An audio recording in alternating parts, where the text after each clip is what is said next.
Buenas, ¿cómo están? Bueno, paso por acá para hablar un poco sobre la disociación pecho-sueño, que ya anteriormente hice una introducción en uno de los posts. Voy a tratar de hacerlo como muy puntual porque la verdad es que es un proceso muy complejo y muy profundo que requiere de un análisis previo importante. Sí, por supuesto yo puedo darles tips, pero como es un proceso donde hay duelo, donde hay separación, donde hay angustia y a veces mucha resistencia, hay que evaluar muchas cosas, muchas variables como para saber cómo abordarlo. Lo importante que tienen que saber es que el proceso de disociación pecho-sueño no implica destetar, ¿sí? Yo puedo hacer este proceso sin destetar y destetar mucho tiempo después. Otro de los requisitos es que ese niño se tiene que dormir con pecho, es decir, debe necesitar el pecho para conciliar el sueño, ¿sí? Y otro de los requisitos es que la mamá quiera hacerlo. El papá puede querer, pero si la mamá no quiere, no se hace el proceso. O sea que puede ser un acuerdo entre ambas partes o de toda la familia. La realidad es que la última palabra la pone la mujer porque en realidad es un proceso nuestro.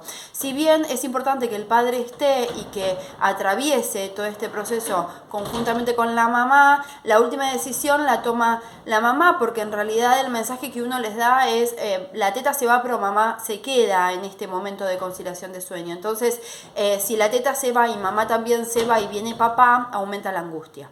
Entonces siempre recomiendo que al principio, dependiendo el caso, esté más presente la mamá y en tal caso después incorpore el papá. Pero lo importante de todo esto, a veces en el primer momento, el primer día, directamente estratégicamente conviene que el papá empiece, pero bueno, va a depender del caso. Lo que me parece importante es que dependiendo de la edad es cómo se atraviesa.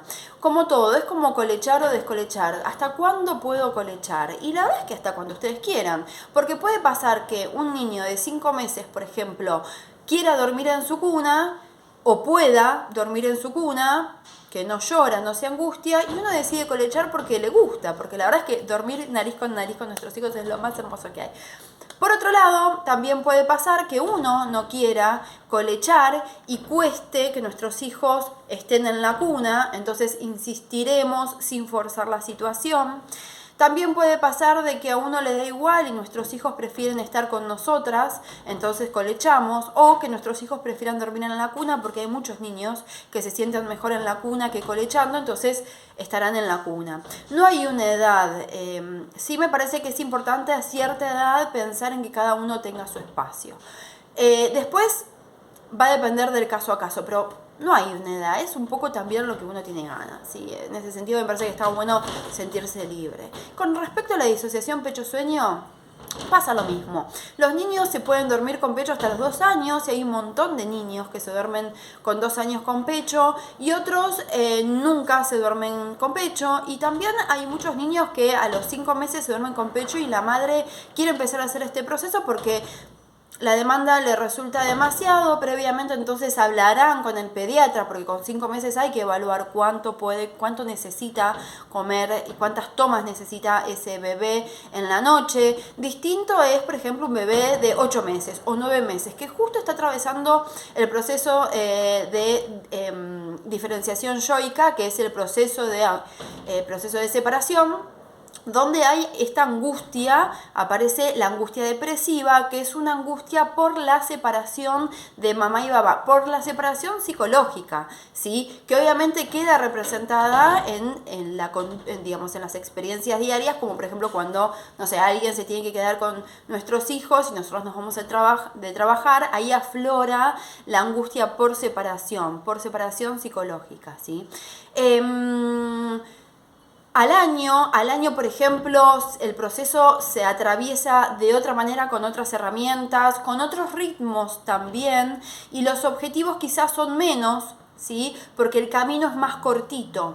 Mucho más corto es el camino a los 2 años. A los 2 años, por ejemplo, no nos vamos a poner 5 objetivos, capaz nos ponemos solo 3 objetivos y un tiempo más acotado, no sé, un mes, un mes y medio, 15 días, algunos, ¿no? Depende también si ese bebé se duerme en la siesta, se duerme a la noche, cuántos despertares nocturnos, hay que evaluar los despertares nocturnos. Yo siempre en consultoría armo una curva de despertares nocturnos evaluando cuáles son, más o menos en qué horario, cómo sostenemos esos despertares, qué calidad también tienen, ¿no? Ustedes piensen que a veces los niños se despabilan, se despiertan a las 4 de la mañana y hasta las 5:30 no se duermen, están 1 hora y media. Entonces, ¿qué hacemos en ese despabilar, no? Porque capaz el nene tiene ganas de jugar, se quiere bajar de la cama, llora, se angustia, y ahí como a veces aparece esto de, pero hago colecho porque voy a retroceder. También se pone en juego qué es lo que uno quiere para su hijo. Si paralelamente también está trabajando el espacio de la habitación o el espacio de la cuna, colchón en el piso o cama Montessori, si están descolechando o no.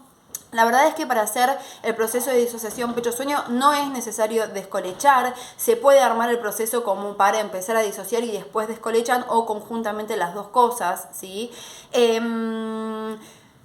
Ahí, como verán, hay infinitas de formas para atravesar este proceso. Sí me parece importante que anteriormente hay que evaluar si ese niño está en estado de dependencia absoluta, relativa o camino hacia la independencia. Porque si bien el camino hacia la independencia, de que ustedes saben que yo siempre hablo de esto, se da más o menos después del año, hay algunos niños que comienzan en esa etapa a transitarla recién al 1 año y medio o 2 años, porque eso va a depender de qué tanta autonomía e independencia uno aplique en la crianza misma, ¿no?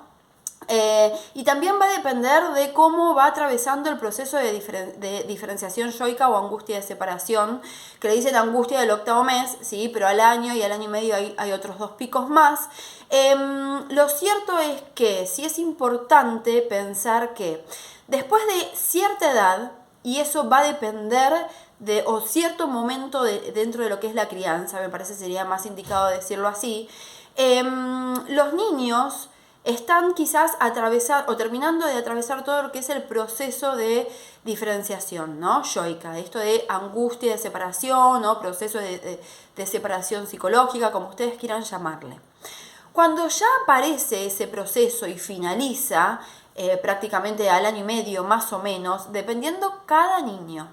Si ese niño sigue conciliando el sueño con el pecho en la boca y hay una dependencia a ello, es decir, para conciliar el sueño necesito sí o sí el pecho, porque si no me das el pecho lloro, me angustio, hay resistencia, cuanto más grandes son, aparece el llanto sumado a pegar, revolear un juguete, berrinche, ¿no?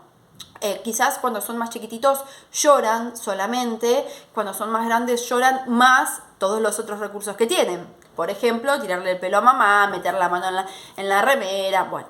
Eso es resistencia, ¿sí? Entonces, ya cuando los niños atravesaron lo que es este periodo de cierre, ¿sí? De proceso de diferenciación y siguen succionando para dormirse y están dependientes al pecho, y sumado a esta resistencia, porque la resistencia nos da cuenta de que ese niño está muy dependiente, porque cuando no hay resistencia, a muchos padres o muchas madres les pasa que cuando empiezan con el proceso se encuentran con que le sacaron la teta y sus hijos no lloraron, no pasó nada, entonces no había tanta dependencia, quizás era uno que lo usaba más como recurso, que no pasa nada, eso se trabaja, ¿sí? Pero sí me parece importante pensar que cuando cierta etapa de diferenciación, esto estaba diciendo antes, de diferenciación yoica ya está casi cerrándose o está en etapa de cerrarse y todavía hay cierta dependencia, piensen que la dependencia es antes del año, ¿no? Entonces si a los 2 años todavía está con esta dependencia del pecho, entonces sí me parece importante trabajarlo. Yo no pongo edades realmente, pero sí pienso en etapas, ¿no? Porque bueno, yo soy psicoanalista, entonces por supuesto que lo trabajo un poco en cuál es la etapa que está atravesando el psiquismo. Como los cognitivos hablan de mente, ¿no? O de conducta, muchos psicólogos, bueno, yo hablo de psiquismo. Pero lo cierto es que es normal, por ejemplo, que un nene a los 2, 3, 4 meses se duerma con pecho. Ahora, si uno como madre no quiere fomentar esa dependencia o fomentar esa necesidad en su hijo, se puede trabajar. Pero sería normal que un nene de 4 meses necesite la teta para todo, ¿no? A los 8 meses, cuando hay un pico de angustia importante, también es esperable, ¿no? Porque ahí hay un pico de angustia importante, o sea que hay una demanda, necesitan más presencia de mamá, mamá es el pecho también, entonces, digamos, ahí hay como una necesidad mayor.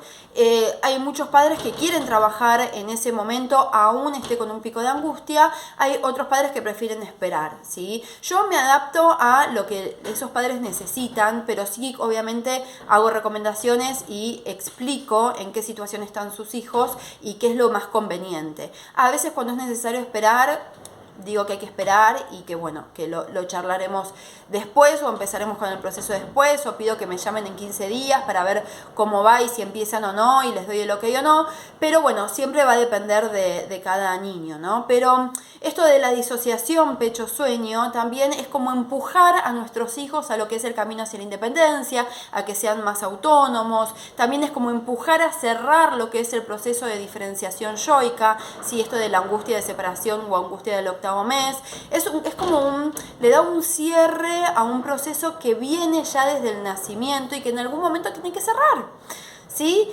Tiene que cerrar porque a veces cuando se junta con lo que es el control de esfínteres, hay mucho intento de control.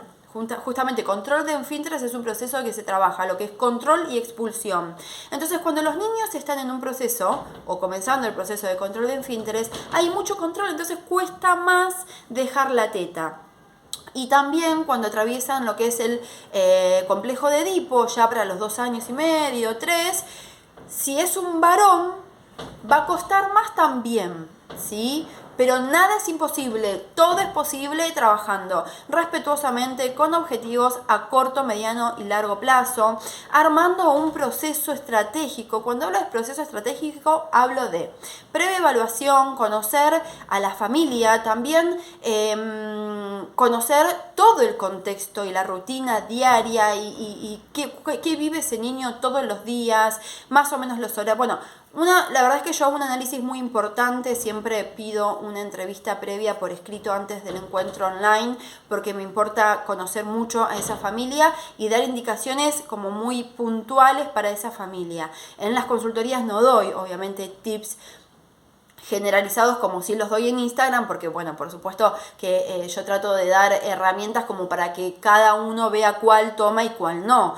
por supuesto, pero en consultoría se da como herramientas más puntuales para ese caso. Así que bueno, en fin, quería contarles que es un proceso muy importante porque es un proceso que abarca otros procesos más como estos que les digo: diferenciación yoica, control de esfínteres, complejo de Edipo, duelo a la teta, también hay esto no lo dije, pero también hay un pasaje de diada a triada, porque como verán, cuando los niños son tan dependientes a la teta para dormir, el papá a veces no puede ni dormirlo. Entonces, cuando hablo de diada, hablo de 2, cuando hablo de triada, hablo de que papá pueda empezar a aparecer. A veces, en otros casos, el papá puede aparecer sin problema y no pasa nada, ¿sí? Y también hay un pasaje de lo que es objeto parcial a objeto total, es decir, me relaciono con la teta me relaciono con mamá completita, ¿no? No con la teta, sino con mamá. Entonces ahí es cuando muchas veces los niños dicen teta, teta, teta. Por ejemplo, si el papá los quiere dormir, dicen teta, teta, teta. Y después de este proceso empiezan a decir mamá, mamá, mamá, que venga mamá a dormirme, no que venga la teta a dormirme. Psíquicamente hay un movimiento muy importante, ¿sí? De una etapa a la otra. Así que bueno, nada, quería contarles esto porque me parece que es un proceso recontra importante, que sí requiere de pensar muy bien cómo hacerlo, ¿no? Porque a veces si se hace de manera brusca puede haber mucha resistencia. La resistencia es angustia, es ansiedad, ¿sí? Así que bueno, espero que les haya servido. ¡Mua! Les mando un beso enorme.